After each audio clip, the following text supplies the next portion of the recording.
Sus hijos le dejaron a la abuela solo una casa inundada, pero lo que halló bajo el agua lo cambió todo. El amanecer cayó gris sobre San Jacinto del Agua, como si el cielo también supiera lo que iba a pasar.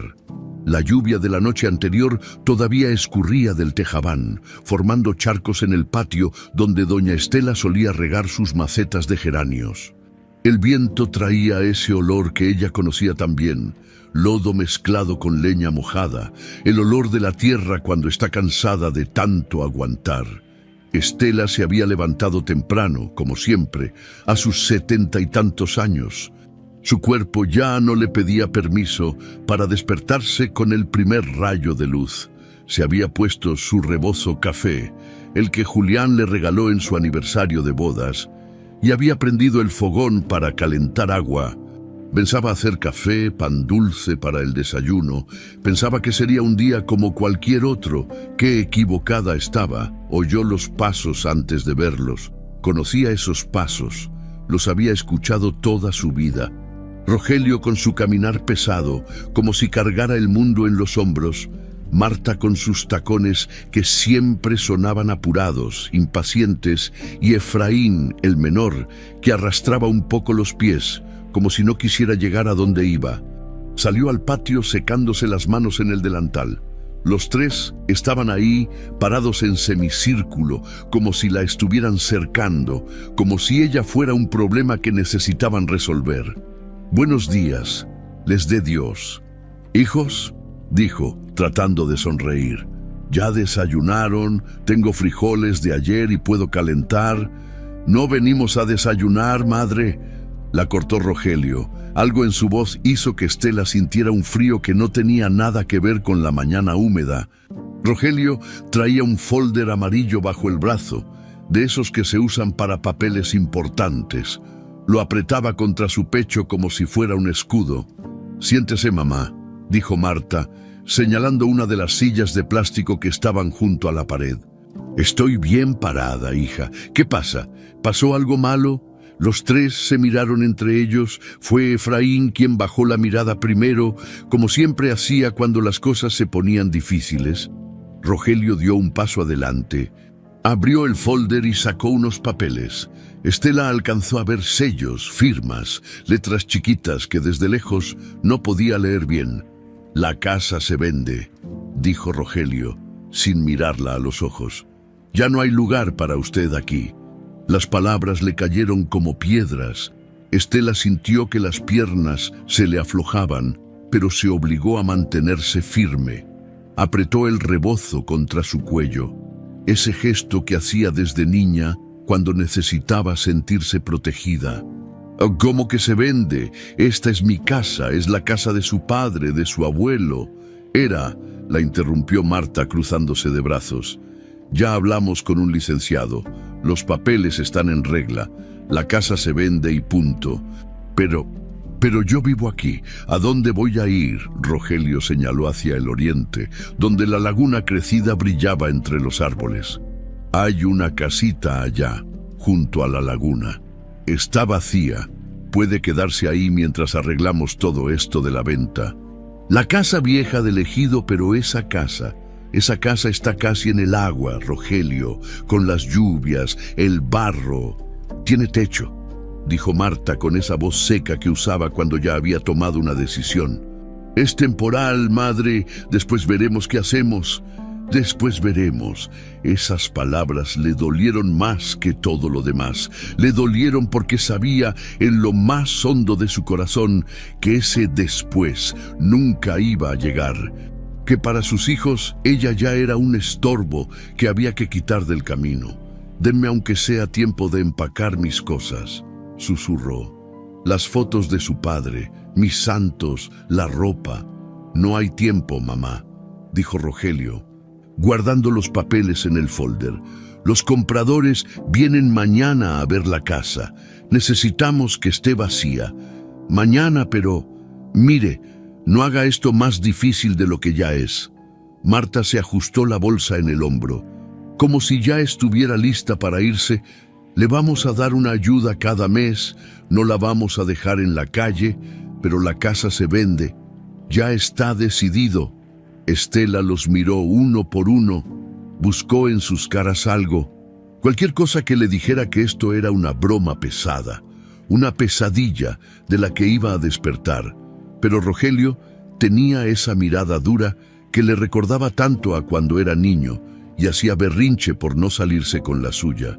Marta revisaba su celular, como si esta conversación fuera apenas un trámite que había que despachar rápido, y Efraín no podía ni mirarla. Tenía los ojos clavados en el suelo mojado, las manos metidas en los bolsillos. «Efraín», dijo ella con un hilo de voz, «hijo, mírame». Él levantó la cara apenas un segundo. Estela vio vergüenza en esos ojos, pero también vio cobardía. Y eso, de alguna manera, dolió todavía más. «Lo siento, mamá», murmuró, «pero es lo mejor para todos, lo mejor para todos». Estela quiso gritar, quiso preguntarles cómo podía ser lo mejor dejarla en una casa que se estaba hundiendo en el barro. Quiso recordarles las noches que pasó en vela cuando estaban enfermos, los trabajos que hizo limpiando casas ajenas para que ellos pudieran ir a la escuela, las veces que se quedó sin comer para que ellos tuvieran un plato lleno. Pero no dijo nada de eso, porque ya conocía la respuesta. A ellos no les importaba, o tal vez sí les importaba, pero el dinero les importaba más. «¿Puedo al menos llevarme a Emiliano?», preguntó, y su voz sonó tan pequeña que casi no se escuchó sobre el goteo del tejabán. Los tres volvieron a mirarse. Rogelio se encogió de hombros. «El chamaco solo estorba aquí de todos modos», dijo. «Lléveselo. Al cabo que usted lo consiente mucho, Emiliano, su nietecito de 13 años». El hijo de Rogelio que había quedado bajo su cuidado cuando la mamá se fue. El niño de ojos tristes y manos suaves que todavía la abrazaba sin pena, que le decía «abue» con tanto cariño que a veces le dolía el pecho de tanta ternura. «Vayan por sus cosas», ordenó Rogelio. «Las mandamos en la tarde con Chuy, el del tráiler». Y así, sin más, se dieron la vuelta y se fueron. Marta se subió a su camioneta blanca y arrancó levantando lodo. Rogelio y Efraín se fueron caminando hacia el pueblo, hablando entre ellos como si acabaran de resolver un problema de trabajo. Nada importante. Estela se quedó sola en el patio, bajo la llovizna que empezaba otra vez. Apretó el rebozo tan fuerte que los nudillos se le pusieron blancos. No iba a llorar. No aquí, no todavía. Entró a la casa, su casa, aunque ya no lo fuera, y buscó a Emiliano. Lo encontró en su cuartito, sentado en la orilla de la cama con los ojos rojos. «¿Oíste todo, mijito?». El niño asintió. Estela se sentó a su lado y lo abrazó. Sintió cómo el cuerpo de Emiliano temblaba con el llanto que trataba de aguantar. «No llores, mi vida, vamos a estar bien, tú y yo. Siempre hemos estado bien». Pero mientras decía esas palabras, mientras acariciaba el pelo negro de su nieto, Estela se preguntaba si de verdad iba a estar bien. Si una mujer de su edad, con la espalda cansada y las manos adoloridas por la artritis, iba a poder sobrevivir en una casa que se estaba hundiendo en el barro. Afuera, la lluvia arreciaba y San Jacinto del Agua, con su cielo gris y sus calles de lodo, parecía llorar con ella. El camino a la casa vieja se sentía más largo de lo que Estela recordaba, tal vez porque cada paso le pesaba como si llevara piedras en los bolsillos, o tal vez porque sabía que al final de ese camino no había nada bueno esperándola.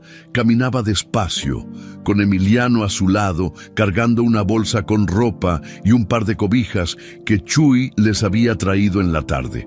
El chofer del tráiler las había dejado en la orilla del camino, sin bajarse siquiera de la cabina. «Órdenes del patrón», había dicho, señalando con la barbilla hacia dónde debían ir. Ni siquiera las había ayudado a bajar las cosas. El barro les chupaba las botas con cada paso. Estela sintió como el lodo frío se le metía por las orillas, mojándole los calcetines. A su lado, Emiliano resbalaba cada 2 por 3, tratando de mantener el equilibrio con la bolsa en los brazos. Ten cuidado, mijito. Agárrate de mi brazo si quieres. Estoy bien, abue, respondió el niño, pero su voz temblaba. Cuando por fin llegaron, Estela se detuvo frente a lo que sería su nuevo hogar y sintió que el corazón se le encogía. La casa era peor de lo que había imaginado, mucho peor. El agua de la laguna había crecido tanto con las lluvias que lamía las paredes de adobe, dejando marcas oscuras y húmedas que subían como dedos torcidos. El techo de lámina estaba oxidado, con hoyos por donde seguramente entraba el agua cuando llovía. La puerta colgaba chueca de sus bisagras, y cuando Estela la empujó, crujió como si se fuera a caer. «Dios santo», murmuró. Adentro era todavía peor. El olor a humedad les pegó en la cara como una bofetada. Olía a moho, a tierra podrida, a cosas que llevaban mucho tiempo muertas. El piso de tierra estaba cubierto de lodo, y en las esquinas el agua formaba charcos negros que reflejaban el poco de luz que entraba por las rendijas del techo. Las paredes tenían manchas verdes de musgo, y cuando Estela pasó la mano por una de ellas, sintió cómo se deshacía bajo sus dedos, suave y repugnante. Del techo caían gotas constantes, plip, plip, plip, como dedos golpeando un tambor de metal o como dedos tocando un ataúd, pensó, y se estremeció. «Abue, aquí no podemos vivir», dijo Emiliano, y en su voz había pánico. «Está todo mojado. Está horrible. Shh, mi vida, no digas eso». Estela le puso una mano en el hombro, aunque ella misma sentía ganas de llorar. «Vamos a arreglarlo, ya verás que sí se puede». Pero mientras decía esas palabras, miraba alrededor y se preguntaba cómo carajos iban a arreglar esto. No había ni dónde sentarse sin mojarse, no había luz, no había nada más que humedad, lodo y un silencio pesado que parecía tener vida propia. Emiliano dejó caer la bolsa al suelo y se dejó caer él también, sentándose en cuclillas contra la pared menos mojada. Tenía las mejillas rojas y los ojos brillosos, como si estuviera a punto de ponerse a llorar otra vez. Estela no podía permitir que el niño se quebrara. Si él se quebraba, ella también lo haría, y entonces no habría quien lo sostuviera. «Ándale, mijo, ayúdame a buscar un lugar seco», dijo, tratando de sonar animada. «Tiene que haber un rinconcito por aquí donde podamos acomodarnos». Revisaron cada esquina de esa casa maldita. La mayoría del piso estaba empapado, pero en una esquina del cuarto principal había un pedazo de tierra que se sentía apenas húmeda, no encharcada. No era mucho, pero era algo. «Aquí», dijo Estela. «Aquí vamos a poner las cobijas». Extendió una en el suelo para que hiciera de tapete y con la otra envolvió a Emiliano, que ya temblaba de frío. El niño se acurrucó contra la pared, abrazándose las rodillas. Afuera, el cielo se estaba oscureciendo. Pronto sería de noche y no tenían ni una vela para alumbrarse. Estela salió al patio, si es que se le podía llamar patio a ese pedazo de lodo donde antes tal vez hubo pasto, y empezó a buscar algo, lo que fuera, que pudiera servirle. Encontró 2 ladrillos rotos cerca de lo que antes había sido una cerca. Los cargó hasta la casa, sintiendo cómo se le adolorían los brazos. Ya no tenía la fuerza de antes. Los años le pesaban en los huesos. Con los ladrillos improvisó un fogón en la esquina menos mojada. Buscó leña, pero todo estaba empapado. Lo único que encontró fueron unas ramas secas bajo el alero del techo, protegidas de la lluvia. Las partió con las manos, ignorando las astillas que se le clavaban en las palmas. Tardó una eternidad en prender el fuego. El humo le raspaba la garganta, haciéndola toser hasta que le dolían las costillas. Pero siguió soplando. Siguió alimentando esas llamas pequeñitas hasta que por fin prendieron de verdad. El calor del fuego era poco, casi nada, pero era algo. Y en ese momento, ese poquito de calor se sentía como un milagro. «Ven, Emiliano, acércate al fuego», El niño se arrastró hasta el fogón y extendió las manos hacia las llamas. Tenía los labios morados de frío. No tenían nada para cenar. Estela había salido de la casa grande con tanta prisa que no había podido agarrar ni un pedazo de pan.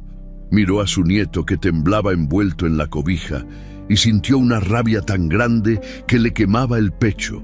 ¿Cómo pudieron hacerle esto? ¿Cómo pudieron sus propios hijos, la carne de su carne, dejarla en un lugar así?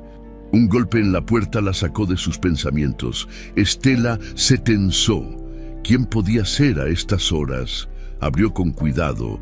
Del otro lado estaba doña Tomasa, su vecina del ejido, con un rebozo sobre la cabeza y una bolsa de mandado en las manos. «Comadre», dijo Tomasa, y en su voz había tanta compasión que Estela sintió que se le quebraba algo en el pecho. «Doña Tomasa, ¿qué hace aquí con este frío? Me dijeron que la dejaron aquí. No podía creerlo hasta que lo vi con mis propios ojos». Tomasa entró sin esperar invitación y miró alrededor con el ceño fruncido. «Virgen Santísima, esto es inhumano». Dejó la bolsa en el suelo. Adentro había frijoles, tortillas, un pedazo de queso y hasta una veladora. «Comadre, no tenía que...» «¡Cállese!», la interrumpió Tomasa, con esa brusquedad cariñosa que solo los buenos amigos pueden tener. «Aquí nadie se muere solo, y nadie se va a la cama con hambre mientras yo tenga un peso en la bolsa». Estela sintió que las lágrimas se le escapaban. No pudo evitarlo. Todas las lágrimas que había aguantado durante el día, todo ese dolor que había guardado para no preocupar a Emiliano, salió de golpe. Tomasa la abrazó, apretándola contra su pecho amplio que olía a maíz y a jabón de barra. «Llore, comadre, llore todo lo que tenga que llorar, pero no se raje. Usted es más fuerte de lo que ellos creen». Esa noche comieron frijoles con tortillas sentados alrededor del fogón. La veladora de Tomasa iluminaba las paredes húmedas, haciendo que las sombras bailaran como fantasmas, pero con el estómago lleno y el fuego prendido, la casa se sentía un poquito menos como una tumba. Cuando Tomasa se fue, prometiendo volver al día siguiente, Estela arropó a Emiliano lo mejor que pudo y se acostó a su lado. El niño se durmió rápido, agotado por el día largo y el llanto, pero Estela se quedó despierta, escuchando el goteo constante del techo, el viento que silbaba por las rendijas, el chapoteo del agua de la laguna contra las paredes, y en algún momento, en esa oscuridad húmeda y fría, se hizo una promesa. No iba a morir en esta casa, no iba a dejar que sus hijos la enterraran viva en el barro. De alguna manera iba a salir de aquí, tenía que hacerlo, por Emiliano y por ella misma. Los primeros días en la casa inundada fueron una prueba que Estela no sabía si iba a pasar. Cada mañana se despertaba con el cuerpo adolorido, la espalda tiesa como tabla y una tos que le raspaba la garganta hasta dejarla en carne viva. La humedad se le metía en los huesos, haciéndole doler las articulaciones de una manera que nunca antes había sentido. Pero se levantaba de todos modos antes del amanecer, cuando todavía estaba oscuro y Emiliano dormía hecho bolita bajo la cobija. Estela salía al patio a barrer el lodo de la entrada. Era un trabajo inútil. Lo sabía. Para la tarde, el barro habría vuelto a cubrir todo, pero no importaba. Tenía que hacer algo. Tenía que sentir que todavía tenía control sobre algo, aunque fuera solo sobre ese pedacito de tierra enlodada. Barría con una escoba vieja que había encontrado tirada detrás de la casa, y con cada pasada se repetía a sí misma que iba a sobrevivir, que había pasado por cosas peores, aunque en ese momento, parada en el barro con el frío mordiéndole los pies, no podía recordar qué cosa podía ser peor que esto. «Abue, vas a enfermarte más si sigues saliendo así de temprano», le decía Emiliano cuando la veía llegar con los pies enlodados y temblando de frío. «Estoy bien, mijo, no te preocupes», pero no estaba bien. La tos empeoraba cada día. Por las noches, cuando trataba de dormir, sentía el pecho apretado, como si alguien le estuviera pisando las costillas. Tosía hasta que le dolía todo el cuerpo, y cada vez que lo hacía, veía la preocupación en los ojos de Emiliano. El niño también estaba sufriendo. Estela lo escuchaba despertarse en las noches. Asustado por los truenos que retumbaban sobre la laguna, los relámpagos iluminaban la casa por un segundo, haciendo que las sombras saltaran en las paredes, y Emiliano se aferraba a ella, temblando. «Shh, mi vida, es solo la tormenta, no puede hacerte nada», le susurraba Estela, aunque ella misma sentía miedo de que el techo se viniera abajo con el viento o de que el agua de la laguna creciera tanto que los tragara mientras dormían. Le cantaba bajito, canciones que le cantaba a sus hijos cuando eran pequeños, cuando todavía la querían, cuando todavía la necesitaban. Le calentaba las manos con su aliento, frotándoselas hasta que dejaban de temblar. Ya pasó, aquí estoy yo, siempre voy a estar aquí, y era verdad, porque aunque todo lo demás le hubieran quitado, aunque la hubieran dejado en esta casa miserable, nadie le podía quitar esto. Su amor por ese niño, su voluntad de protegerlo, de mantenerlo a salvo durante el día. Estela ponía agua a hervir en la olla que doña Tomasa le había prestado. El humo del fogón era espeso y acre, llenando la casa de un olor que le irritaba todavía más la garganta. Pero era necesario. Necesitaban agua limpia para beber, para cocinar el poco de comida que tenían. Exprimía la ropa mojada con las manos, ignorando el dolor que le trepaba por los dedos hinchados por la artritis. La colgaba en un alambre que había amarrado entre dos postes afuera y rezaba para que el sol saliera, aunque fuera un ratito, y la secara. Pero el cielo seguía gris, día tras día, y la ropa nunca se secaba del todo. Siempre estaba húmeda, oliendo a moho las tardes, cuando tenía que ir al pueblo a comprar algo con las pocas monedas que Tomasa le daba. «Préstamo. Comadre, ya me lo pagarás cuando puedas». Estela caminaba por las calles embarradas con la cabeza gacha. Podía sentir las miradas, podía escuchar los murmullos que se callaban cuando pasaba cerca. Un día, saliendo de la tienda de Don Checo, escuchó a dos mujeres hablando en la esquina. No las vio bien, pero reconoció las voces. La señora Lupita y su comadre Chole. Pobre doña Estela. Dicen que la dejaron en la casa ahogada, la que está junto a la laguna. Ay, no. Esa casa está que se cae con estas lluvias. Los hijos, oiga, los mismos hijos que ella crió. ¡Qué vergüenza! Es que así es la gente ahora. Ya nadie respeta a los viejos. Estela apretó el paso, apretando contra el pecho la bolsita con el kilo de arroz que había podido comprar. No quería su lástima. No quería que la vieran como una pobre vieja abandonada. Pero era exactamente eso. No es una vieja abandonada, desechada como un trasto que ya no sirve. Cuando pasaba frente a la iglesia, se detenía un momento. A veces entraba y se sentaba en la última banca, cuando no había nadie. Miraba la imagen de la Virgen de Guadalupe y trataba de rezar, pero las palabras no le salían. ¿Qué podía decirle? Ayúdame. ¿Por qué yo? ¿Qué hice para merecer esto? Un domingo, el padre Ignacio la vio salir y la alcanzó en las escaleras. Doña Estela, ¿cómo está? Hace días que no la veo en misa.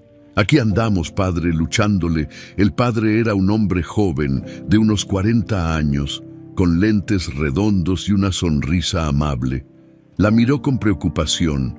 Me contaron lo que pasó, lo de la casa, si necesita algo, lo que sea. Estoy bien, padre, de verdad. Y el niño, Emiliano, él está bien también, es fuerte, mi nieto. El padre asintió, pero Estela podía ver en sus ojos que no le creía, que sabía que las cosas no estaban bien, pero no insistió, solo le puso una mano en el hombro y le dijo: Dios no nos pone pruebas que no podamos sobrellevar, doña Estela. Tenga fe. Estela quiso decirle que su fe estaba tan mojada y podrida como las paredes de su casa, que cada día era más difícil creer que alguien, en el cielo o en la tierra, se preocupaba por ella, pero solo asintió y se fue caminando bajo la llovizna, sintiendo cómo el agua fría le escurría por el pelo. Mojándole el rebozo, de regreso en la casa, encontró a Emiliano tratando de tapar uno de los hoyos del techo con un pedazo de plástico. El niño se había subido a una silla coja y estiraba los brazos todo lo que podía. Pero el hoyo estaba demasiado alto. «Bájate de ahí, mi hijo, te vas a caer». «Pero abue, está goteando sobre las cobijas, se van a mojar todas». «Ya sé, mi vida, ya sé». Entre los dos movieron las cobijas a otro rincón, un poco más seco, pero Estela sabía que era cuestión de tiempo, tarde o temprano. Toda la casa iba a estar empapada, ya no habría rincones secos donde refugiarse. Esa noche, mientras preparaba sopa de arroz con las verduras que Tomasa le había traído, Estela vio a Emiliano sentado en el suelo, dibujando en la tierra con un palito. Se acercó y vio que había dibujado una casa grande, con ventanas y una puerta derecha, con un jardín y hasta un árbol. «¿Qué estás dibujando, mi cielo?» «Nuestra casa de antes», dijo el niño sin levantar la vista. «La extraño». Estela se arrodilló a su lado, sintiendo cómo las rodillas le crujían. Le pasó una mano por el pelo negro y suave. «Yo también la extraño, mijo». «¿Por qué nos echaron, abue? ¿Qué hicimos mal?» La pregunta le dolió más que cualquier cosa, porque era la misma pregunta que ella se hacía cada noche, cada mañana, cada momento en que se encontraba barriendo el lodo o tosiendo hasta que le dolían las costillas. «No hicimos nada mal, mi amor. A veces la gente olvida lo que es importante, y nosotros no éramos importantes». Estela lo abrazó, apretándolo contra su pecho. Sintió las lágrimas calientes rodarle por las mejillas, pero esta vez no las contuvo. «Tú eres lo más importante del mundo, Emiliano, para mí. Siempre vas a ser lo más importante». Cenaron en silencio, sentados alrededor del fogón. La sopa estaba aguada y sin mucho sabor, pero estaba caliente, y eso era suficiente afuera. La lluvia empezó otra vez, golpeando el techo de lámina con furia, pero adentro, junto al fuego, con su nieto a su lado, Estela sintió algo que no había sentido en días. No era felicidad, no era paz, era algo más pequeño, más frágil. Era la voluntad de seguir, de no dejarse quebrar, de no agacharse, como decía Julián, porque aunque la vergüenza pesaba, aunque el cuerpo dolía y el frío calaba hasta los huesos, Estela seguía de pie, y mientras siguiera de pie, había esperanza. Había días en que el silencio de la casa inundada se volvía tan pesado que Estela sentía que la iba a aplastar. En esos momentos, mientras barría el lodo o exprimía la ropa mojada, se ponía a recordar. No podía evitarlo. Los recuerdos llegaban solos, como olas, trayendo con ellos el olor de tiempos mejores. Recordaba a Julián. Su Julián. Lo veía tan claro como si estuviera parado frente a ella, alto, de espaldas anchas, con esas manos grandes y callosas que sabían arreglar cualquier cosa, manos que la habían sostenido cuando ella lloraba, que habían cargado a sus hijos cuando eran pequeños, que habían trabajado la tierra desde que salía el sol hasta que se metía. «Mi vieja», le decía con esa sonrisa chueca que le hacía arrugas en las esquinas de los ojos. «Mientras yo esté vivo, a ti no te va a faltar nada», y era verdad.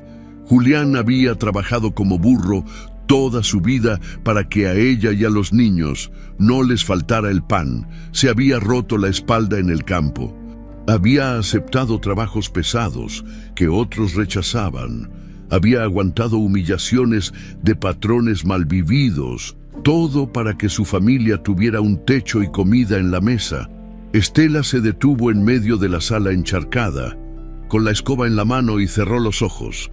Podía escuchar su voz tan clara como si estuviera ahí. Fue una noche, ya hacía años de eso. Julián estaba enfermo, tan enfermo que ya no podía levantarse de la cama. Los doctores del centro de salud habían negado con la cabeza, diciéndole a Estela que preparara lo necesario, que era cuestión de días. Ella había pasado esa noche sentada junto a la cama, sosteniéndole la mano, escuchando su respiración trabajosa. «Estela», había dicho él, con la voz apenas un susurro. «Aquí estoy, viejo. No te canses hablando. Tengo que decirte algo. Es importante. Después me dices, ahora descansa». «No», insistió él, apretándole la mano con una fuerza que ella no sabía que todavía tenía. «Escúchame bien. Si un día te quitan todo, si un día los muchachos, si te dejan sola». «No digas eso, Julián. Los muchachos me quieren». Él había soltado una risa amarga que se convirtió en tos. «Ojalá, vieja, ojalá. Pero por si acaso escúchame, busca en la casa vieja donde el barro no canta». «¿Qué casa vieja? La del ejido, la que está junto a la laguna, ahí dejé algo. Donde el barro no canta, donde está seco, si algún día lo necesitas». «Julián, estás delirando. Ya cállate y duérmete». Pero él había insistido, mirándola con esos ojos cansados pero firmes. «Prométeme que te vas a acordar, donde el barro no canta. Te lo prometo. Ya, descansa». Estela había pensado que eran delirios de la fiebre, palabras sin sentido de un hombre moribundo. Y cuando Julián murió 3 días después, había guardado esas palabras en algún rincón de su memoria, junto con todas las otras cosas que dolían demasiado para recordar. Hasta ahora abrió los ojos y miró alrededor de la casa encharcada. El agua cubría casi todo el piso. El lodo se había metido por las rendijas, oscuro y espeso, pero había lugares donde el piso estaba más alto, donde el agua no llegaba, lugares donde el barro estaba seco, donde el barro no canta. El barro mojado hace ruido cuando lo pisas, chapotea, se queja, pero el barro seco no canta, está callado. El corazón le empezó a latir más rápido. ¿Sería posible? ¿De verdad Julián había dejado algo aquí? «Abue, ¿estás bien?». La voz de Emiliano la sacó de sus pensamientos. El niño la miraba con preocupación desde el rincón donde estaba tratando de hacer tarea en un cuaderno arrugado. «Sí, mijo, solo estaba pensando». «Tienes cara rara», Estela sonrió. «Es que me acordé de algo que me dijo tu bisabuelo antes de morir». «¿El abuelo Julián? ¿Qué te dijo?». Estela dudó. No quería darle falsas esperanzas al niño, pero tampoco podía guardarse esto para ella sola. Necesitaba a alguien que la ayudara a buscar, y Emiliano era todo lo que tenía. «Me dijo que si algún día necesitaba ayuda, buscara en esta casa, donde el barro no canta». Emiliano ladeó la cabeza confundido. «¿Donde el barro no canta? ¿Qué significa eso?». «Significa donde está seco, mijo, donde el barro no hace ruido cuando lo pisas». El niño se levantó de un brinco. «El cuaderno olvidado. Vamos a buscar ahorita». «No, mi vida. Primero tenemos que esperar a que baje un poco el agua y necesitamos herramientas, una pala, algo para cavar». Pero la idea ya había prendido en la mente de Emiliano como una chispa. Sus ojos brillaban con una emoción que Estela no había visto desde que llegaron a esta casa. «¿Crees que dejó dinero o algo valioso?». «No sé, mijo. No sé qué dejó. O si dejó algo. Han pasado muchos años. A lo mejor ya no hay nada, pero tenemos que buscar, ¿verdad? Tenemos que intentarlo». Estela miró a su nieto y sintió una mezcla de esperanza y miedo. Esperanza de que tal vez, solo tal vez, Julián les hubiera dejado algo que pudiera ayudarlos. Y miedo de que no encontraran nada, de que fueran solo palabras de un hombre enfermo, y que la decepción terminara de romper lo poco que les quedaba. «Sí, mijo, vamos a intentarlo». Esa tarde, cuando la lluvia paró por un rato, Estela salió a caminar alrededor de la casa estudiando el terreno. La laguna había crecido tanto que el agua llegaba casi hasta los cimientos, pero en la parte de atrás, donde el terreno subía un poco, Había una franja de tierra que se veía más seca. Se agachó y tocó el suelo. Estaba húmedo, pero no encharcado. Y cuando lo pisó, no hizo ese sonido de chapoteo. El barro no cantaba. «Aquí», murmuró para sí misma. «Tiene que ser aquí», pero no tenía con qué cavar. Solo sus manos, y estaban tan hinchadas y adoloridas que apenas podía cerrar los puños. Al día siguiente, cuando doña Tomasa vino con tortillas y un poco de carne guisada, Estela se atrevió a pedirle un favor. «Comadre, ¿no tendrá una pala que me pueda prestar?» Tomasa la miró con curiosidad. «¿Para qué quiere una pala, doña Estela?»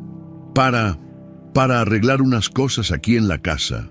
No era del todo mentira, y tampoco quería explicar lo de las palabras de Julián, no hasta que supiera si había algo de verdad en ellas. Tomasa asintió. «Mi compadre tiene una. Mañana se la traigo». Esa noche, Estela apenas pudo dormir. Se quedó despierta, escuchando la lluvia golpear el techo, imaginando qué podría haber enterrado Julián. ¿Dinero? ¿Papeles? ¿Joyas? O tal vez nada, tal vez solo tierra y más tierra.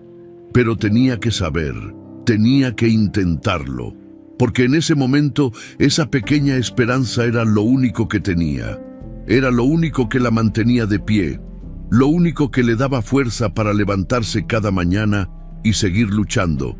Se volvió hacia donde dormía Emiliano y lo vio acurrucado bajo la cobija, con el pelo revuelto tapándole media cara. Dormía tranquilo, por primera vez en días, sin despertarse asustado por los truenos. Tal vez era porque ahora tenía algo en qué pensar además del miedo y el frío. Algo que esperar, algo que buscar.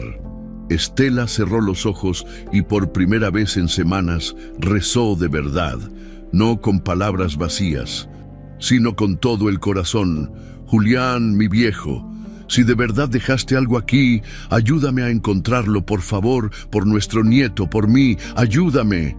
Afuera, la lluvia empezó a calmarse, y en algún lugar entre el sonido del agua y el crepitar del fogón que se apagaba, Estela juró que escuchó la voz de su marido, clara como el cristal.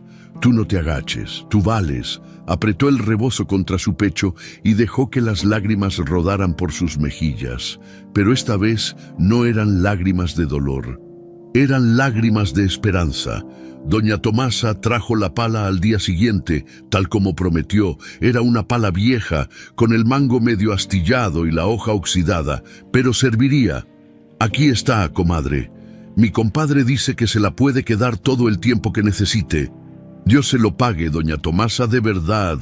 Tomasa se quedó mirándola un momento, con esa mirada que Estela conocía bien. Era la mirada de alguien que quiere preguntar, pero no se atreve.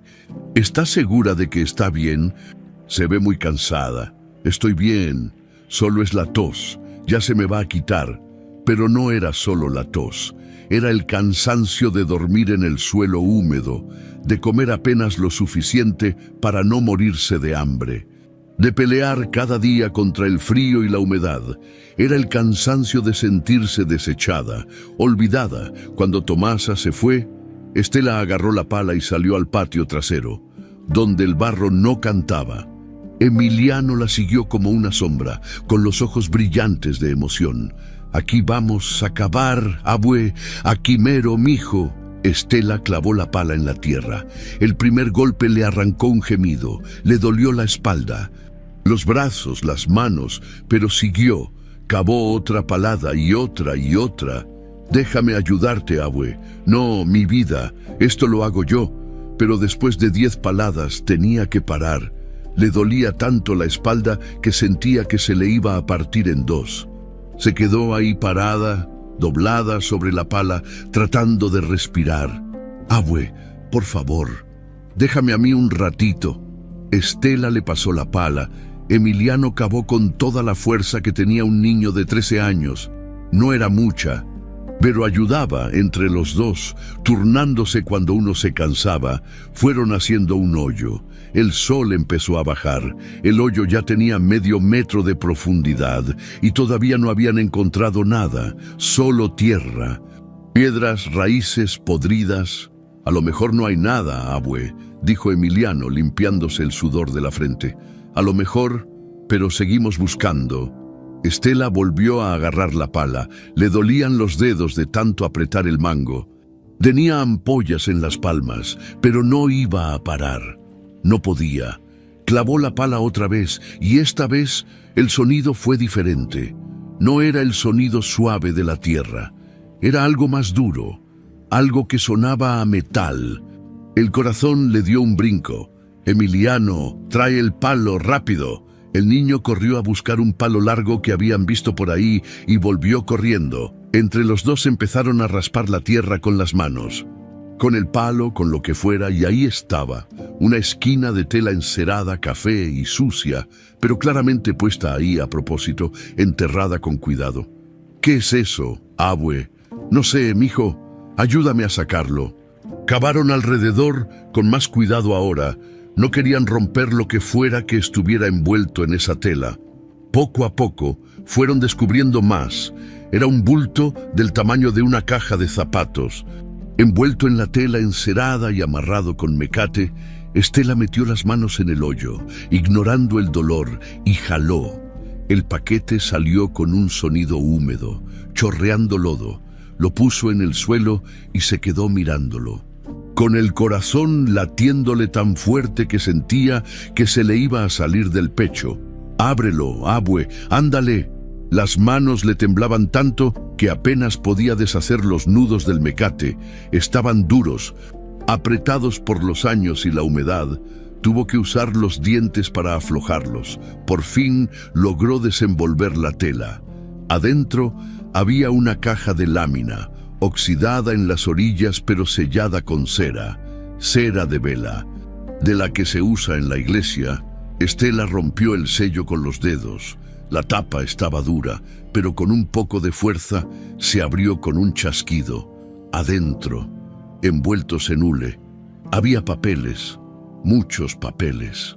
Con manos temblorosas, Estela sacó el primer documento. Era una escritura. La leyó una vez, luego otra, luego una tercera vez, porque no podía creer lo que estaba viendo. Era la escritura del terreno alto del ejido, cerca de la antigua hacienda de los Sauces y de la Casa Grande, y estaba a su nombre, a nombre de Estela Ramírez, viuda de Mendoza. ¿Qué dice, abue? ¿Qué es eso? Estela no podía hablar. Tenía un nudo en la garganta tan grande que apenas podía respirar.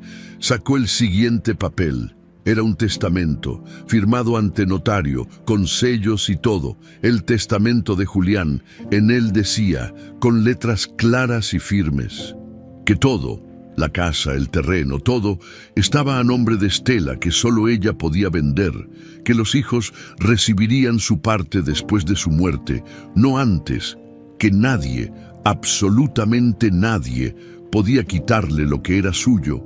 Las lágrimas empezaron a rodarle por las mejillas, pero todavía había un papel más, una carta escrita con la letra torcida de Julián, con tinta que se había corrido un poco, pero que todavía se podía leer. «Mi querida Estela», empezaba. Estela se sentó en el suelo lodoso, sin importarle que se ensuciara, y leyó. «Si estás leyendo esto, es porque las cosas salieron como yo temía. Rogelio me presionó durante años. Vieja, quería que le diera dinero, que le firmara papeles, que le pusiera la casa a su nombre. Yo me negué siempre, pero hace 2 años tuvo un problema grande, una deuda de juego. Le debía dinero a gente mala, a vieja, gente que lo iba a meter a la cárcel o algo peor. Tuve que venderle al patrón García 3 de nuestras mejores tierras para juntar el dinero y pagar su deuda. Te mentí cuando te dije que se las había vendido para comprar el tractor. Perdóname por eso, pero no podía dejar que metieran a la cárcel a nuestro hijo. Rogelio me juró que iba a cambiar, que nunca más iba a apostar. Pero yo sé cómo son estas cosas, vieja. Sé que la gente no cambia tan fácil. Y me dio miedo que cuando yo me muriera intentara quitarte lo poco que nos queda. Por eso hice estos papeles con el licenciado Salgado, el de la cabecera. Todo está a tu nombre, legal y sellado. Si Rogelio o cualquiera de los muchachos intenta venderte la casa, es fraude. Los papeles que tengan, si no están firmados ante notario, son apócrifos. Si un día te quitan todo, es porque olvidaron quién los sostuvo cuando ellos no tenían nada. No te agaches, vieja. Tú no te agaches nunca. Tú vales más de lo que ellos creen, más de lo que tú misma crees. Te amé desde el día que te vi en el mercado, con tu rebozo verde y tus trenzas largas, y te voy a amar hasta el día que me muera. Y después también, cuídate, mi vieja, y cuida a nuestros nietos. Ellos sí te van a querer como te mereces, tu Julián. Estela dobló la carta con cuidado y la apretó contra su pecho. Lloró como no había llorado en años. Lloró por Julián, por el sacrificio que hizo para salvar a Rogelio. Lloró por la traición de sus hijos. Lloró por todos los días que pasó en esta casa maldita, creyendo que no tenía ningún derecho, ningún poder, pero sobre todo lloró de alivio. Abue, ¿por qué lloras? ¿Qué dicen los papeles? Estela limpió sus lágrimas y miró a su nieto. Le sonrió, una sonrisa temblorosa pero real. Dicen que la casa es mía. Mijito, que siempre fue mía, que tu papá y tus tíos no tenían ningún derecho a venderla. Entonces nos podemos regresar. Sí, mi vida, nos podemos regresar, pero primero tengo que hablar con alguien. Estela se levantó del suelo. Le dolía todo el cuerpo, pero era un dolor diferente ahora. No era el dolor de la derrota, era el dolor del trabajo, del esfuerzo que vale la pena. Metió los papeles de vuelta en la caja de lámina y la envolvió en su rebozo. La sostuvo contra su pecho como si fuera un bebé. «Vamos a buscar a doña Tomasa», dijo. «Ella va a saber qué hacer». Caminaron de regreso a la casa, por el lodo, bajo el cielo que empezaba a oscurecer. Pero esta vez, Estela caminaba diferente. Caminaba con la espalda derecha, con la cabeza en alto, porque ahora sabía la verdad. Y la verdad, como siempre, la había hecho libre. Doña Tomasa estaba en su cocina, moliendo masa para tortillas, cuando Estela y Emiliano llegaron a su puerta. Una sola mirada a la cara de Estela y supo que algo había pasado, algo grande. «Comadre, ¿qué pasó? Se ve como si hubiera visto un fantasma». «Necesito su ayuda, Tomasa. Necesito que me ayude a encontrar al padre Ignacio». «¿Al padre? ¿Ahorita? Ya casi es de noche. Es urgente, por favor». Tomasa se limpió las manos en el delantal y agarró su rebozo. «Ándale pues, vamos». Encontraron al padre Ignacio en la sacristía, guardando los ornamentos de la misa de la tarde. Cuando vio entrar a las dos mujeres con Emiliano, dejó lo que estaba haciendo. «Doña Estela, doña Tomasa, ¿qué las trae por aquí a estas horas?» Estela desenvolvió el rebozo y sacó la caja de lámina. La puso sobre la mesa donde el padre guardaba las hostias y la abrió con manos temblorosas. «Padre, necesito que vea esto». El padre Ignacio se puso los lentes y sacó los documentos. Los leyó despacio, moviendo los labios mientras leía. Estela lo veía, conteniendo la respiración, rezando para que el padre supiera qué hacer. Cuando terminó de leer, el padre se quitó los lentes y miró a Estela con una expresión que mezclaba sorpresa y algo que parecía enojo. «¿De dónde sacó esto, doña Estela?» «Mi esposo los dejó enterrados. En la casa vieja», me dijo dónde buscar antes de morir. El padre volvió a revisar los papeles, prestando especial atención a los sellos y las firmas. «Esto es serio, doña Estela. Muy serio. Si estos documentos son legales». «¿Son legales, verdad, padre? Dígame que sí». «Parecen legales, tienen sellos oficiales, firma de notario, pero yo no soy abogado. Necesitamos que alguien que sepa de estas cosas los revise bien. ¿Conoce a alguien que pueda ayudarme?» El padre asintió, pensativo. Don Filemón, el comisario del ejido, él sabría qué hacer. Y conozco a un licenciado en la cabecera, el licenciado Salgado, es buena gente, no cobra mucho. Ha ayudado a varias personas del pueblo con problemas de tierras.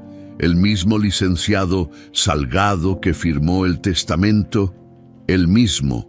Es de confianza, doña Estela. Si alguien puede ayudarla, es él, Tomasa, que había estado callada todo este tiempo. Por fin habló. Entonces es verdad, la casa es de la comadre. Según estos papeles, sí, y si son legales, lo que los hijos de doña Estela intentaron hacer es fraude. La palabra cayó como una piedra en el silencio de la sacristía. Fraude. Sus propios hijos habían intentado robarle lo que era suyo, habían falsificado papeles, la habían echado de su propia casa. Estela sintió que las piernas se le aflojaban. El padre la agarró del brazo y la ayudó a sentarse en una banca. Tranquila, doña Estela, respire hondo. No puedo creer que mis propios hijos... Lo sé, hija, lo sé, pero ahora tenemos que pensar con la cabeza fría. ¿Me permite llevarme estos documentos para mostrárselos a don Filemón y al licenciado? Estela dudó. Esos papeles eran lo único que tenía. Su única prueba, su única esperanza. Se los voy a cuidar como si fueran míos, prometió el padre. Palabra de honor. Estela asintió. No tenía opción, tenía que confiar. Está bien, padre, pero por favor, tenga cuidado con ellos. Voy a ir ahorita mismo a buscar a don Filemón y mañana temprano hablo con el licenciado. Mientras tanto, ustedes vayan a casa y descansen. ¿Cómo voy a descansar, padre? No voy a pegar el ojo en toda la noche. Entonces rece, doña Estela, rece y tenga fe. Dios no la ha traído hasta aquí para abandonarla ahora, de regreso a la casa inundada. Estela iba en silencio, abrazándose contra el frío de la noche. Emiliano caminaba a su lado, también callado, procesando todo lo que había pasado. Abue, ¿de verdad crees que nos van a devolver la casa? No sé, mijo, pero ahora tenemos una oportunidad. Eso es más de lo que teníamos ayer. Esa noche Estela no pudo dormir. Tal como había dicho, se quedó despierta, escuchando la lluvia, pensando en todo lo que había pasado, en los sacrificios de Julián, en la traición de Rogelio, en todos esos años que había pasado criando a sus hijos, sacrificándose por ellos, solo para que la trataran como basura. Pero también pensó en la carta de Julián, en sus palabras: «Tú no te agaches, tú vales». ¿Cuántas veces se había agachado en su vida? ¿Cuántas veces había dejado que otros la pisotearan porque pensaba que no tenía derecho a defenderse? ¿Cuántas veces había puesto las necesidades de otros antes que las suyas, hasta el punto de olvidarse de sí misma? Demasiadas veces. Pero eso se iba a acabar. Al día siguiente, temprano en la mañana, llegó doña Tomasa corriendo, sin aliento. «Comadre, ya está aquí el padre Ignacio», y trajo a don Filemón y al licenciado. Estela se levantó de un brinco, ignorando el dolor en las rodillas. Se arregló el pelo lo mejor que pudo, se puso su rebozo limpio y salió a recibirlos. Los tres hombres estaban parados en el patio, mirando la casa inundada con caras de horror. Don Filemón, un hombre gordo de bigote tupido, negaba con la cabeza. «No puedo creer que la dejaran aquí. Esto es inhumano. El licenciado Salgado era más joven de lo que Estela esperaba. Tendría unos 40 años, flaco, con lentes y un maletín de piel gastado. Le extendió la mano con respeto. «Buenos días, doña Estela. El padre Ignacio me mostró sus documentos anoche». «¿Y qué dice?» «Licenciado, ¿son buenos?» «Son más que buenos, señora. Son perfectamente legales. Los revisé con lupa y todo está en orden. Las firmas son auténticas, los sellos son oficiales, todo está registrado ante notario». Estela sintió que las rodillas se le doblaban del alivio. «Entonces la casa es mía, la casa es suya, el terreno es suyo, todo está a su nombre. y lo que sus hijos intentaron hacer, vender la propiedad sin su consentimiento, con documentos que claramente no tienen su firma ante notario. Es fraude. ¿Y qué podemos hacer? El licenciado abrió su maletín y sacó unos papeles. Ya preparé una notificación legal, don Filemón. Como comisario del ejido, va a detener cualquier venta que esté en proceso y vamos a citar a sus hijos para que se presenten ante las autoridades. ¿Los van a meter a la cárcel?, preguntó Emiliano. Con los ojos muy abiertos. Eso depende de si aceptan su error y devuelven lo que intentaron robar, o si quieren hacerla más difícil, dijo don Filemón. Pero una cosa es segura. Aquí en San Jacinto no vamos a permitir que traten así a nuestros mayores. Estela sintió que algo se quebraba dentro de su pecho. No era dolor, era alivio. Era la sensación de que después de tanto tiempo de estar sola, de estar indefensa, alguien por fin estaba de su lado. Gracias, susurró. Gracias a todos. No tiene que agradecer nada, doña Estela, dijo el padre Ignacio. Solo estamos haciendo lo correcto. El licenciado Salgado le puso una mano en el hombro. Voy a ser honesto con usted. Esto no va a ser fácil. Sus hijos van a pelear. Van a decir que usted está senil, que no sabe lo que hace. Van a intentar manipularla para que desista. No voy a desistir, dijo Estela, y su voz sonó más firme de lo que se había sentido en semanas. Ya me agaché demasiadas veces en mi vida, ya no más. El licenciado sonrió. Me da gusto oírla decir eso, señora, porque vamos a necesitar esa fuerza para lo que viene. No pasaron ni 2 días cuando Estela vio llegar a sus hijos por el camino lodoso. Los reconoció desde lejos. Rogelio adelante con su caminar pesado, Marta detrás con sus tacones que se hundían en el barro, y Efraín cerrando la marcha, como siempre, con la cabeza gacha, pero esta vez venían diferentes. Rogelio traía una sonrisa en la cara. Marta cargaba una bolsa grande del mercado, y hasta Efraín levantaba la cabeza, mirándola con lo que parecía ser arrepentimiento. Estela estaba afuera, colgando ropa en el alambre. Cuando los vio llegar, sintió que el estómago se le encogía. Sabía por qué venían. El licenciado Salgado le había advertido que esto iba a pasar. «Mamá», llamó Rogelio levantando la mano en un saludo. «¿Cómo está?» Estela no respondió, dejó la camisa que estaba colgando y se quedó parada ahí, con las manos mojadas, esperando. Los 3 llegaron al patio y se detuvieron frente a ella. Hubo un momento incómodo de silencio. Luego Rogelio dio un paso adelante y abrió los brazos. «Mamá, vengo a pedirle perdón». Trató de abrazarla, pero Estela dio un paso atrás. Las manos todavía le goteaban agua fría. «No me toques». Rogelio dejó caer los brazos, pero mantuvo la sonrisa. Era una sonrisa forzada, falsa, que no le llegaba a los ojos. «Mamá, entiendo que esté enojada, tiene todo el derecho, pero venimos a arreglar las cosas, como familia». «Como familia», repitió Estela. Y la palabra le supo amarga en la boca. Marta dio un paso adelante, poniendo su mejor cara de hija preocupada. «Mamá, trajimos comida. Pollo, verduras, pan dulce. Pensamos que podríamos comer juntos». Hablar las cosas con calma.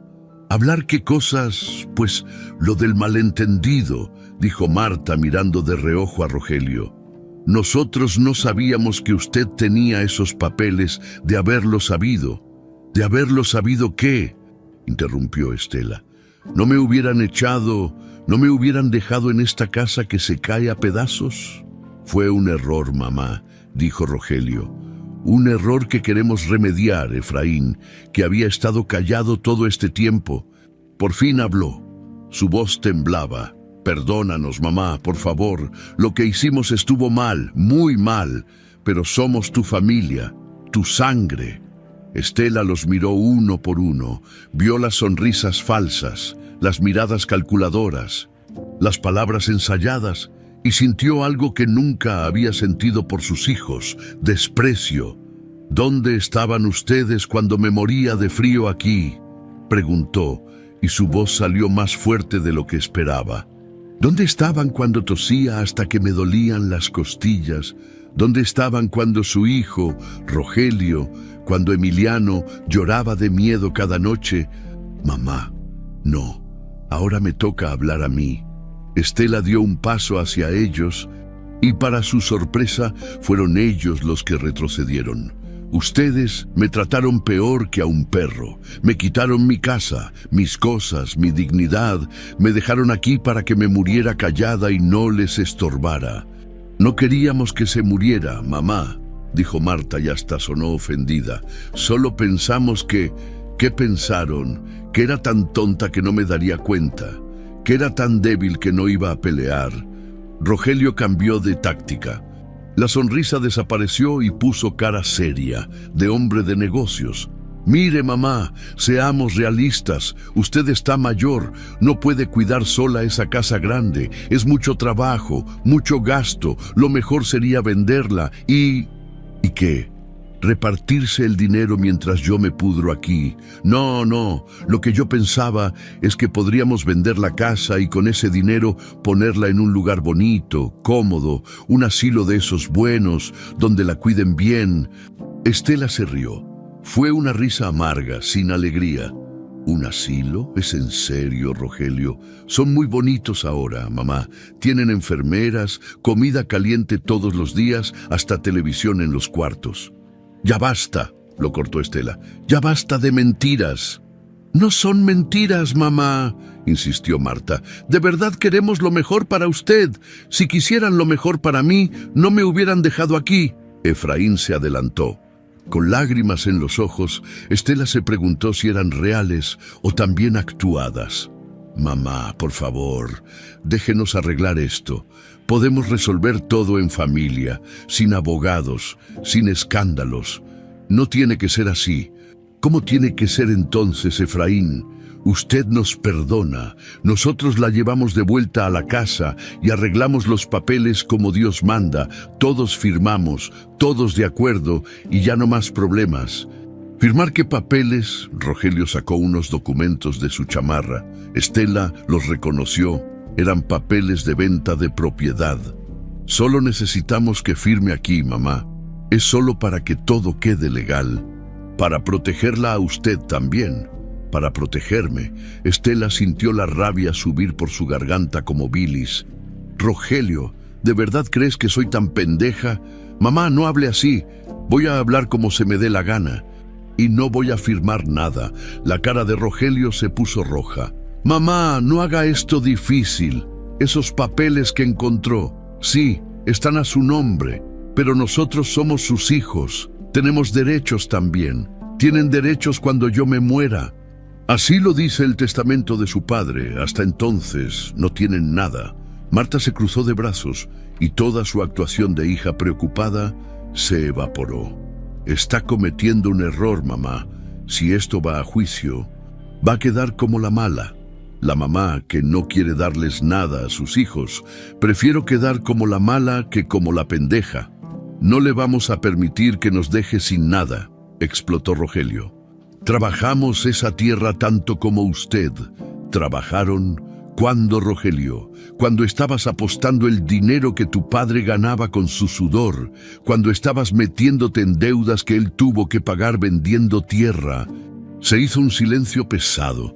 Rogelio palideció. ¿Cómo sabe eso? Tu padre me lo contó todo, en la carta que dejó con los papeles. Esa carta no prueba nada. Prueba que eres un mentiroso y un ladrón, o que intentaste vender lo que no era tuyo. Rogelio dio un paso amenazante hacia ella, con los puños apretados, pero en ese momento Emiliano salió de la casa. El niño se puso entre su abuela y su padre. No te acerques a mi abue. Rogelio miró a su hijo con desprecio. Quítate, chamaco. Esto es entre adultos. Déjala en paz. Ustedes ya le hicieron suficiente daño. Tú también me vas a desafiar ahora. Emiliano, soy tu padre. Un padre no hace lo que tú hiciste, dijo el niño, y aunque le temblaba la voz, no retrocedió. Rogelio lo agarró del brazo, jalándolo con fuerza. Te vienes conmigo ahora. Suéltalo, gritó Estela. pero Rogelio no soltaba. Emiliano trataba de zafarse, con lágrimas rodando por las mejillas. Entonces Estela hizo algo que nunca había hecho. Le pegó a su hijo, le dio una cachetada que resonó en el aire húmedo como un trueno. Rogelio la soltó a Emiliano, mirándola con incredulidad, con la mano en la mejilla. «Me pegó y te vuelvo a pegar si no sueltas a mi nieto». Rogelio la miró con un odio que Estela nunca había visto en los ojos de ninguno de sus hijos. Un odio puro, sin disfraces. «Esto no se va a quedar así, vieja. Vamos a pelear esto y le vamos a ganar. Inténtalo», dijo Estela. «Pero ya sé quién eres, Rogelio, y todo el pueblo lo va a saber también». Los tres se fueron sin decir nada más. Marta dejó la bolsa del mercado tirada en el lodo. Efraín se volteó una vez, como si quisiera decir algo, pero siguió caminando cuando se perdieron de vista. Estela se dejó caer en el suelo, temblando. Emiliano se arrodilló a su lado, abrazándola. «Ya se fueron, abue, ya se fueron». Pero Estela sabía que no se habían ido, no de verdad. Esto apenas estaba empezando. Esa noche, Estela no pudo dormir, ni siquiera lo intentó. Se quedó sentada junto al fogón, viendo cómo las brasas se apagaban poco a poco, brillando en rojo y luego muriendo en gris. No podía dejar de pensar en la cara de Rogelio, en ese odio en sus ojos. Era su hijo, el niño que había cargado en brazos, que había arrullado cuando lloraba, al que le había curado las rodillas raspadas y le había enseñado a amarrarse las agujetas. ¿En qué momento se había convertido en esto? ¿En un hombre capaz de odiarla así? ¿O tal vez siempre había sido así? Tal vez ella simplemente no había querido verlo. Sacó la carta de Julián del bolsillo de su delantal. Estaba doblada en 4, suave de tanto abrirla y cerrarla. La desdobló con cuidado, aunque ya se sabía cada palabra de memoria. «No te agaches, vieja, tú no te agaches nunca». Pero era tan difícil no agacharse. Toda su vida había sido eso: agacharse, ceder, sacrificarse, poner las necesidades de otros antes que las suyas, porque así le habían enseñado que debía ser una buena mujer, una buena esposa, una buena madre. Una buena madre perdona todo. Una buena madre siempre da una segunda oportunidad. Una buena madre ama a sus hijos sin importar qué, y ella amaba a sus hijos. A pesar de todo, los amaba Rogelio. Marta, Efraín, los había parido, los había criado, les había dado lo mejor de ella. Pero ellos no la amaban de vuelta. O si lo hacían, era un amor pequeño, mezquino, que valía menos que el dinero. Las lágrimas le rodaban por las mejillas sin que pudiera detenerlas. Lloró en silencio para no despertar a Emiliano, que dormía hecho bolita en la esquina. ¿Estaba haciendo lo correcto? ¿O estaba siendo una mala madre al pelear contra sus propios hijos? Escuchó pasos afuera. Se tensó, limpiándose las lágrimas con el dorso de la mano. Habían regresado a esta hora, pero era doña Tomasa, con un rebozo sobre la cabeza y una veladora en la mano. «Comadre, vi luz. ¿Está bien?» Estela asintió, aunque no era verdad. «No puedo dormir». Tomasa entró y se sentó a su lado en el suelo, puso la veladora entre ellas. «Hable, comadre, sáquelo todo». Y Estela habló, le contó de la visita de sus hijos, de las palabras dulces que escondían veneno, de cómo casi había cedido cuando vio las lágrimas de Efraín.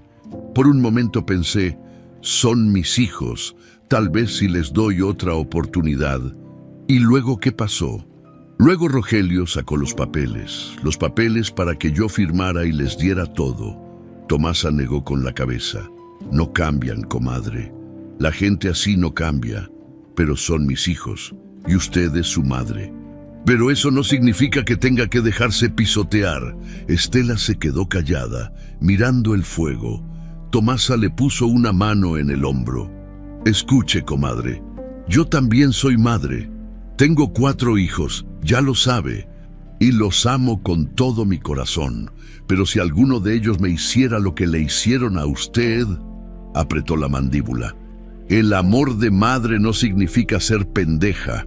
Significa quererlos lo suficiente para poner límites cuando se pasan de la raya. Pero si peleo esto, si llega a juicio, todo el pueblo va a hablar. Van a decir que soy una madre desnaturalizada. Que hablen, la gente siempre va a hablar. Pero usted sabe la verdad, y Dios sabe la verdad. Estela cerró los ojos. Quería creerle a Tomasa, quería tener esa fuerza, esa certeza. Tengo miedo, comadre. ¿Miedo de qué? De hacerlo mal, de arrepentirme, de... La voz se le quebró. De quedarme sola. Tomasa la abrazó, apretándola contra su pecho amplio. Usted no está sola, comadre. Me tiene a mí, tiene al padre Ignacio, tiene a todo el pueblo que sabe que lo que le hicieron está mal. Y sobre todo, tiene a ese nieto que la ama más que a nada en el mundo, como si la hubiera invocado. Emiliano se despertó, se sentó, frotándose los ojos. Abue, estás llorando. No, mi vida, ven aquí. El niño se acercó y se acurrucó contra ella. Estela le pasó el brazo por los hombros. Emiliano, mijo, necesito preguntarte algo importante. ¿Qué, abue? Si peleamos esto, si vamos a juicio contra tu papá y tus tíos, la gente va a hablar, van a decir cosas feas. De ti también. ¿Estás listo para eso, Emiliano? La miró con esos ojos oscuros tan parecidos a los de Julián. Yo quiero estar contigo, abue. No me importa lo que diga la gente. Va a ser difícil, mi cielo. Muy difícil. Ya sé, pero si tú puedes ser fuerte, yo también puedo. Estela lo abrazó tan fuerte que el niño soltó un quejido. «Auch, abue, me estás apretando. Perdón, mi vida, es que...» Le dio un beso en la frente. «Eres lo mejor que me ha pasado. Lo sabías». Doña Tomasa se levantó limpiándose las rodillas. «Yo me voy a mi casa, pero si me necesita, comadre, nomás grite. Duermo con la ventana abierta». Cuando Tomasa se fue, Estela volvió a sacar la carta de Julián. Esta vez la leyó en voz alta para que Emiliano la escuchara. Si un día te quitan todo, es porque olvidaron quién los sostuvo cuando ellos no tenían nada. No te agaches, vieja, tú no te agaches nunca, tú vales. Eso lo escribió mi bisabuelo. Sí, mijo, lo escribió para mí, pero creo que también lo escribió para ti, para que supieras que tienes que defenderte cuando alguien te quiere hacer menos. Emiliano tocó el papel con cuidado, como si fuera algo sagrado. Era muy sabio, ¿verdad? El más sabio que conocí. ¿Tú crees que estaría orgulloso de ti por pelear? Estela pensó en eso. Pensó en Julián. En su sonrisa, en cómo la defendía siempre de todo y de todos. Pensó en cómo hubiera reaccionado si hubiera visto a sus hijos tratarla así. Creo que sí, mijo. Creo que me diría, así se hace, vieja. Y párate derecha y no dejes que te doblen. Entonces hazlo, abue, por él, por nosotros. Estela dobló la carta y la guardó contra su corazón. Miró a Emiliano, que la miraba con tanta fe, tanta confianza. Y en ese momento, algo cambió dentro de ella. Algo que llevaba años roto se compuso. Algo que llevaba años dormido despertó. No iba a agacharse más. Sus hijos habían elegido el dinero sobre ella. Habían elegido la avaricia sobre el amor, y ella no podía cambiar eso, pero podía elegir no ser víctima.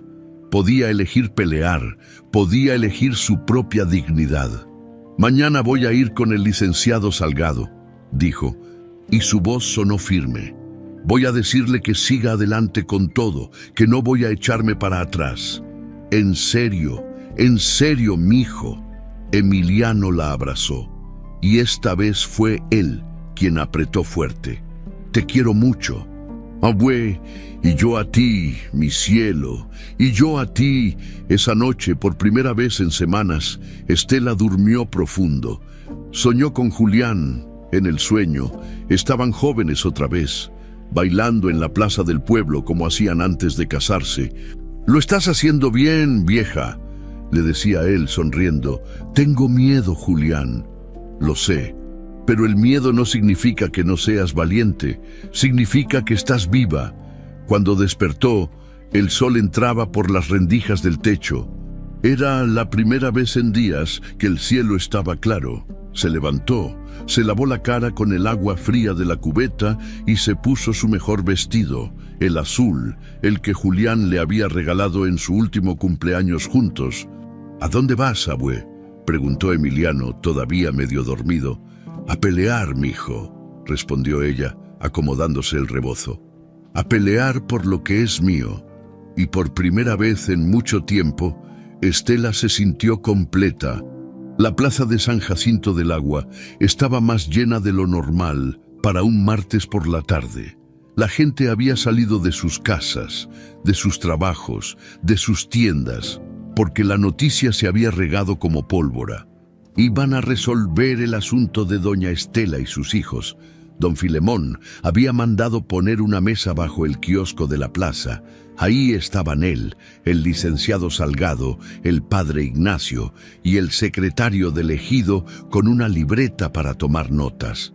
Parecía un juicio, aunque no lo era oficialmente, pero en los pueblos como San Jacinto, la opinión de la comunidad vale tanto o más que la de un juez.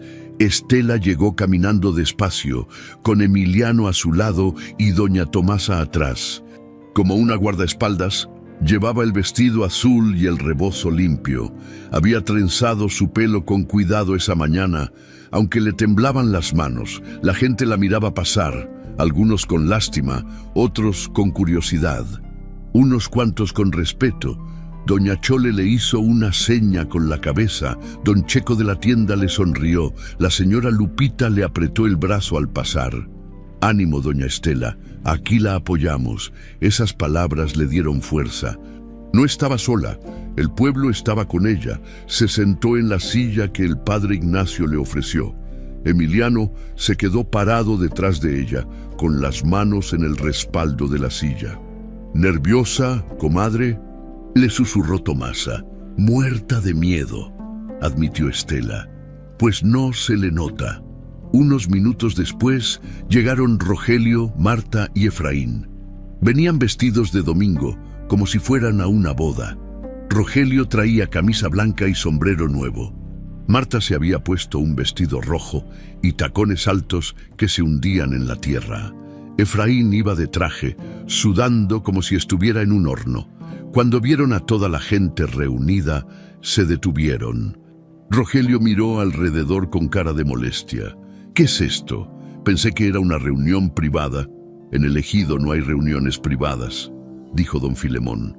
«Cuando se trata de tierra y familia, toda la comunidad tiene derecho a saber».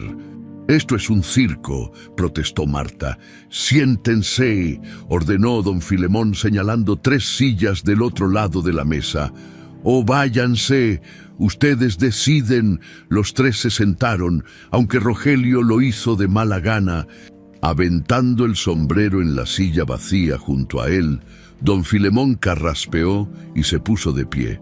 El murmullo de la gente se calmó. «Buenas tardes a todos. Estamos aquí para resolver un asunto que nos compete a toda la comunidad. Se trata de doña Estela Ramírez, viuda de Mendoza, y sus hijos, Rogelio, Marta y Efraín Mendoza Ramírez». Abrió una carpeta y sacó unos papeles. Hace 2 semanas, los hijos de doña Estela la sacaron de su casa, donde había vivido por más de 40 años, y la mandaron a vivir a la casa vieja del ejido, la que está junto a la laguna, la casa que todos sabemos está medio hundida en el barro.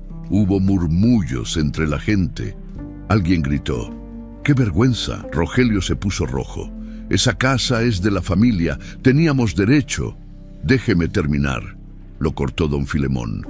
Los hijos alegaban que la casa grande se iba a vender y que por eso doña Estela tenía que irse. Presentaron documentos que supuestamente les daban derecho a vender.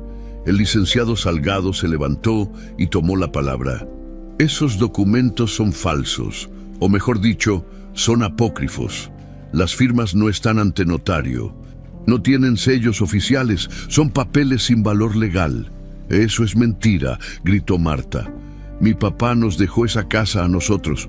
Su papá dejó un testamento legal, registrado ante notario», dijo el licenciado. sacando el documento y mostrándolo. En este testamento, don Julián Mendoza deja todo a su esposa, doña Estela, todo, la casa, el terreno, los cultivos, todo está a nombre de ella, y establece que los hijos recibirán su parte solo después del fallecimiento de su madre. El silencio que siguió fue tan pesado que se podía tocar. Además, continuó el licenciado, en una carta personal que don Julián dejó junto con el testamento, confiesa que tuvo que vender parte de la tierra para pagar una deuda de juego de Rogelio, una deuda grande que lo hubiera metido a la cárcel. Todos los ojos se volvieron hacia Rogelio. Este se puso de pie de un brinco. Eso es privado. No tiene derecho a andar divulgando esas cosas. Tengo todo el derecho cuando usted intentó cometer fraude, respondió el licenciado con calma. Intentó vender una propiedad que no era suya, usando documentos falsificados. Eso es un delito, señor Mendoza. No falsifiqué nada. Mi padre me dio permiso verbal. El permiso verbal no vale nada ante la ley, y usted lo sabe. Rogelio se quedó parado, respirando fuerte, con los puños apretados. Luego se volteó hacia Estela. «¿Usted va a permitir esto, mamá? ¿Va a dejar que me humillen así delante de todo el pueblo?» Estela lo miró de verdad, como si lo viera por primera vez, y vio lo que Julián había visto: un hombre débil, egoísta, capaz de sacrificar a su propia madre por dinero. Tú solito te humillaste, Rogelio. Yo no tuve nada que ver. Usted es mi madre, tiene que estar de mi lado. Ser tu madre no significa dejarme robar. No significa dejar que me traten como basura. Marta se levantó también, con los ojos llenos de lágrimas, pero Estela no sabía si eran reales o actuadas. «Mamá, por favor, somos su familia. ¿De verdad nos va a hacer esto?» «¿Hacerles qué, Marta? ¿Recuperar lo que es mío? ¿Defenderme? Nos está dejando sin nada. Ustedes me dejaron en una casa inundada, sin comida, sin dinero, sin nada, y no les importó Efraín, que había estado callado todo este tiempo. Por fin habló. Su voz salió quebrada. «Lo siento, mamá, de verdad lo siento. Ojalá pudiera devolver el tiempo y...» «Pero no puedes», lo interrumpió Estela. «Lo que hicieron ya está hecho y ahora tienen que vivir con eso». Don Filemón golpeó la mesa con la mano. «Orden, vamos a tomar una decisión aquí, licenciado. ¿Cuál es su recomendación?» El licenciado Salgado se ajustó los lentes. «Mi recomendación es que se cancele cualquier venta en proceso, que la casa y el terreno queden confirmados a nombre de doña Estela Ramírez, como lo establecen los documentos legales, y que los hijos devuelvan cualquier dinero o bien que hayan tomado de la propiedad sin el consentimiento de su madre». «¿Y si no devuelven nada?», preguntó alguien del público. «Entonces procederemos legalmente. Hay pruebas suficientes para iniciar un proceso por fraude». Rogelio dio un paso hacia la mesa, amenazante. «Esto no se va a quedar así. Voy a conseguir un abogado de verdad, de la ciudad, y vamos a pelear esto hasta las últimas consecuencias». «Es su derecho», dijo el licenciado, «pero le advierto que va a perder. Y va a gastar dinero que no tiene en un juicio que no puede ganar». Marta jaló a Rogelio del brazo. «Vámonos. Aquí ya no tenemos nada que hacer». Los tres se levantaron y empezaron a caminar hacia la salida de la plaza. Pero la gente no les abrió paso. Se quedaron parados ahí, mirándolos con caras serias, juzgándolos con su silencio. Fue don Checo el que habló, con su voz ronca de fumador. «Una madre no se toca, ni por dinero ni por nada». Otros asintieron. Doña Chole escupió en el suelo cuando Marta pasó cerca. Por fin la gente les abrió paso, pero fue un paso lleno de desprecio. Los tres se fueron con las cabezas gachas, sin mirar a nadie. Cuando se perdieron de vista, don Filemón se paró y levantó la voz. «Queda resuelto entonces. La casa grande y el terreno son de doña Estela Ramírez, que conste en acta. La gente empezó a aplaudir. Primero despacio, luego más fuerte, Estela se quedó sentada, incapaz de moverse, con las lágrimas rodándole por las mejillas. El padre Ignacio se acercó y le puso una mano en el hombro. Lo hizo bien. Doña Estela lo hizo muy bien. Doña Tomasa la abrazó por detrás, apretándola fuerte. «¿Vio, comadre? Le dije que no estaba sola». Emiliano se arrodilló frente a ella y le tomó las manos. «Estoy orgulloso de ti». Y esas palabras, viniendo de ese niño que lo era todo para ella, valieron más que cualquier sentencia de juez. 3 semanas después de la reunión en la plaza, Estela se mudó de regreso a la casa grande. Fue un día soleado, de esos que parecen llegar después de mucha lluvia para recordarle a uno que el sol siempre vuelve. Doña Tomasa y varias mujeres del pueblo llegaron temprano a la casa inundada para ayudarla a empacar sus pocas cosas. No había mucho que llevarse: la ropa, las cobijas, la olla prestada, los santos que había logrado rescatar. «Comadre, deje eso ahí», dijo Tomasa cuando vio a Estela tratando de levantar una bolsa pesada. «Los hombres lo van a cargar». Y era verdad, don Checo había traído su camioneta, el compadre de Tomasa llegó con su carreta, hasta el padre Ignacio se apareció con su carro viejo, dispuesto a ayudar. Entre todos cargaron las cosas de Estela por el camino lodoso, de vuelta a la casa grande, la casa que siempre había sido suya, la casa donde había criado a sus hijos, donde había amado a Julián, donde había pasado los mejores y los peores días de su vida. Cuando llegaron, Estela se detuvo en la entrada. El patio estaba descuidado, lleno de hierba mala. Las macetas de geranios se habían secado.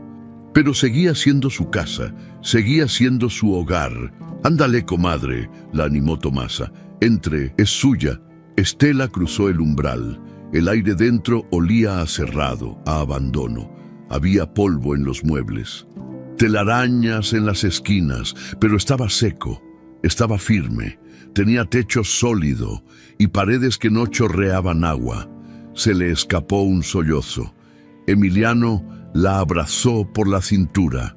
«Ya estamos en casa, abue». «Sí, mijo, ya estamos en casa». Las mujeres se pusieron a limpiar sin que nadie se lo pidiera.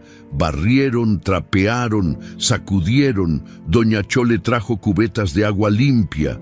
La señora Lupita llegó con flores frescas para poner en la mesa. Para la tarde, la casa olía a pino y a jabón. Las ventanas estaban abiertas, dejando entrar el sol y el aire fresco. Se sentía viva otra vez. Esa noche, Estela preparó cena en su propia cocina. Frijoles con arroz, tortillas calientitas, un poco de queso que Tomasa le había traído. Comieron ella y Emiliano sentados a la mesa, en platos de verdad, sin tener que agacharse en el suelo. «Sabe mejor aquí». «¿Verdad, abue? Todo sabe mejor en casa propia, mijo».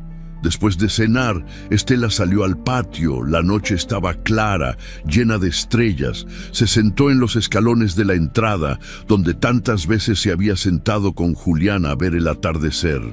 Sacó la carta de su marido del bolsillo. Ya estaba gastada de tanto doblarla y desdoblarla, con las orillas suaves como tela vieja. La leyó una vez más, aunque ya se la sabía de memoria.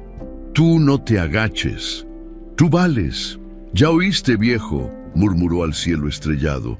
«No me agaché, me paré derecha como me dijiste». El viento sopló suave, moviendo las hojas de los árboles, y Estela juró que escuchó la risa de Julián. Satisfecha, orgullosa, a la mañana siguiente se levantó temprano. El cuerpo todavía le dolía, la tos todavía la molestaba de vez en cuando, pero se sentía diferente, se sentía completa. Salió al patio trasero, al pedazo de tierra donde antes Julián sembraba calabazas. Estaba todo seco, agrietado por el sol y la falta de cuidado, pero tenía potencial, tenía vida esperando debajo. Emiliano la encontró ahí, con una pala en las manos. «¿Qué vas a hacer, abue?» «Voy a sembrar, mijo, frijol y calabaza, como hacía tu bisabuelo». ¿Te ayudo? Claro que sí. Trabajaron juntos toda la mañana.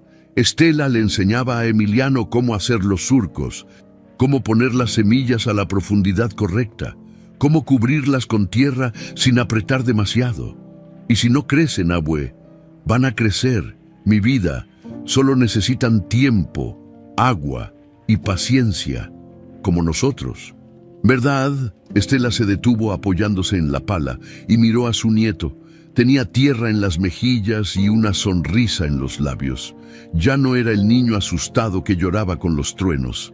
Se estaba haciendo fuerte. Sí, mijo. Como nosotros, las semanas pasaron. El frijol empezó a brotar primero, pequeñas hojas verdes que se abrían hacia el sol. Luego la calabaza, con sus hojas anchas y sus tallos que se arrastraban por el suelo. Estela las regaba cada mañana, hablándoles como si pudieran entenderla. «Ándenle, mis niñas, crezcan fuertes, ustedes pueden». Doña Tomasa la encontró un día haciendo eso y se rió.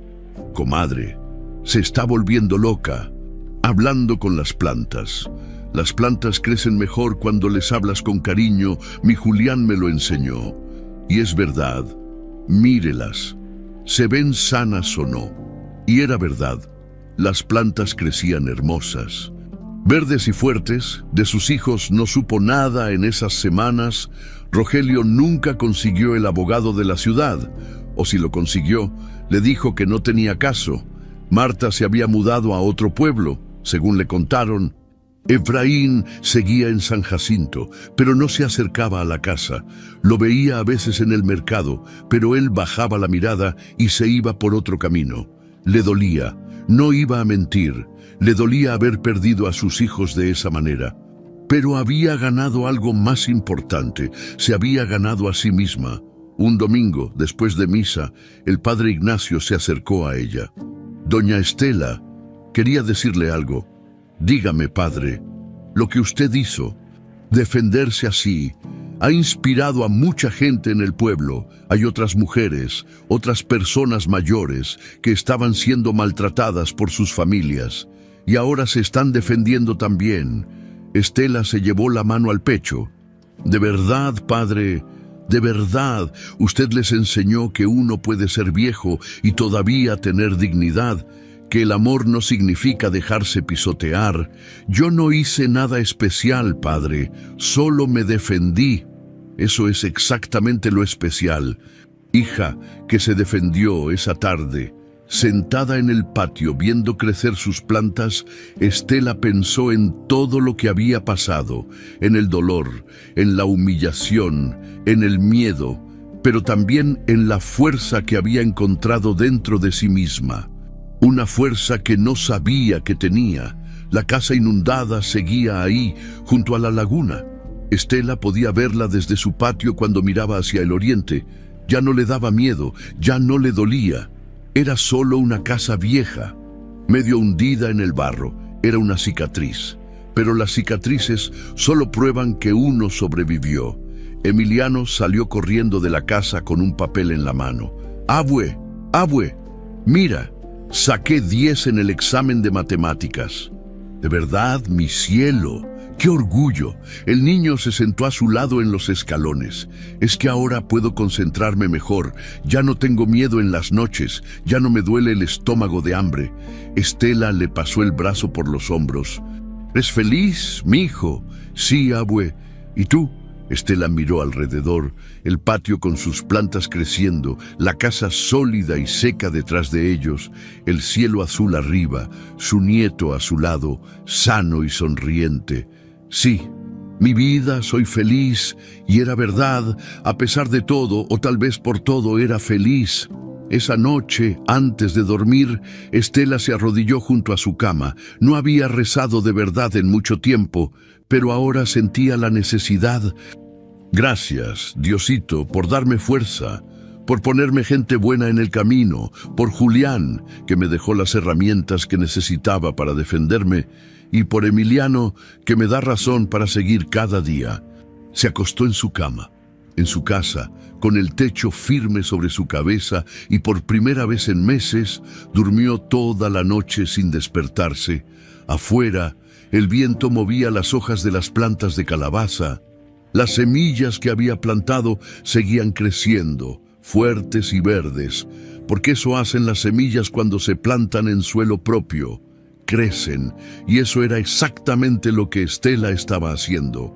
Creciendo, sanando, viviendo, en su tierra, en su casa, en su dignidad recuperada, y nadie, nunca más, se la iba a quitar. San Jacinto del Agua aprendió una lección callada ese año, una lección que se pasaba de boca en boca, sin discursos largos ni sermones pesados, que a una madre no se le mide por lo que estorba, sino por todo lo que sostuvo, y que a veces el amor más grande que uno puede dar es el amor propio.